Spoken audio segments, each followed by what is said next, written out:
নমস্কার বন্ধুরা, বঙ্কুকের চ্যানেলে আপনাদের সবাইকে স্বাগত জানাই। আজ বানাবো ভেজ পোলাও। এটি আমি প্রেসার কুকারে বানাবো, খুবই সহজ পদ্ধতিতে এবং হেলদি উপায়ে বানাবো। এর মধ্যে আমি কোনো খুব বেশি মশলার ইউজ করব না, কোনো রকম কোনো গরম মশলাও ইউজ করব না। এখানে আমি কিছু সবজি নিয়ে নিয়েছি, তার মধ্যে যেমন হলো আলু, গাজর, বিনস, টমেটো, ক্যাপসিকাম, দুটো মিডিয়াম সাইজের পেঁয়াজ নিয়ে নিয়েছি, আর নিয়ে নিয়েছি একটু ফুলকপি। আপনারা চাইলে নিজেদের মতন পছন্দ মতন সবজি এখানে ইউজ করতে পারেন। মটরশুঁটি দিতে পারেন, কর্ন দিতে পারেন, যে যেরকম সবজি পছন্দ করেন, কম বেশি যেরকম পছন্দ সেরকমভাবেই আপনারা এটাকে বানিয়ে নিতে পারেন। আমি এখানে একটু বেশি করে সবজি দিয়েই বানাবো। আমি এখানে সমস্ত সবজিগুলোকে কিউবসের আকারে কেটে নেব।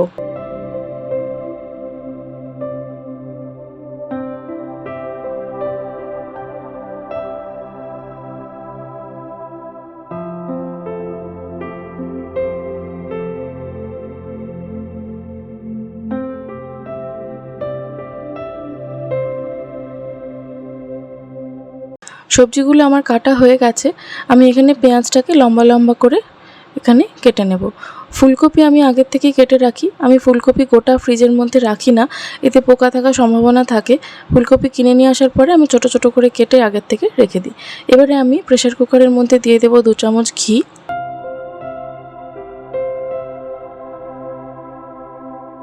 তার সঙ্গে অ্যাড করব 2 টেবিল স্পুন মতন সাদা তেল।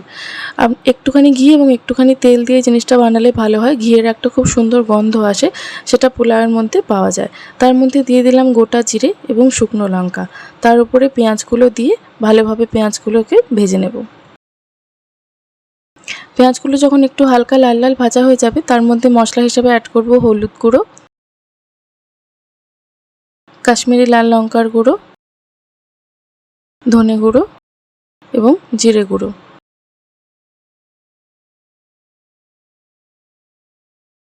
এবারে মশলাটা একটুখানি নাড়িয়ে চাড়িয়ে নুন অ্যাড করে দেবো। স্বাদ মতন যতটা নুন লাগে ততটা নুন আমি অ্যাড করে দেবো।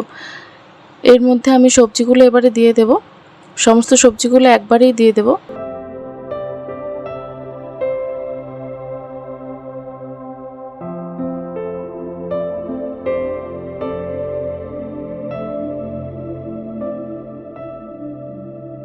সবজিগুলো দিয়ে ভালোভাবে নাড়িয়ে চাড়িয়ে কষানো হয়ে গেলে একটুখানি ঢাকা দিয়ে সবজিগুলোকে আরও খানিকক্ষণ কষিয়ে নেব।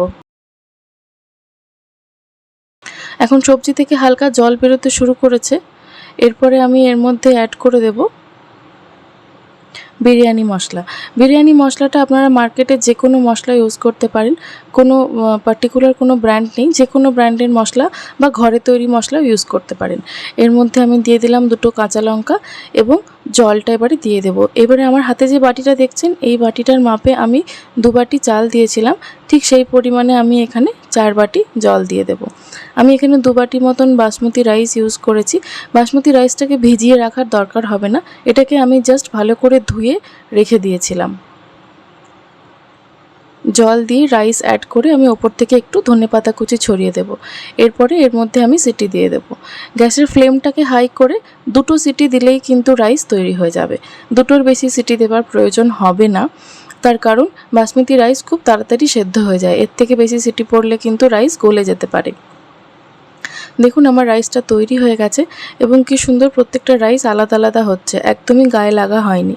এবারে এটাকে গরম গরম পাঁপড়, রায়তা, যে যেরকম পছন্দ করেন আচার, সেইভাবে গরম গরম সার্ভ করুন। আমি এখানে বানিয়ে নিয়েছিলাম বুঁদি রায়তা।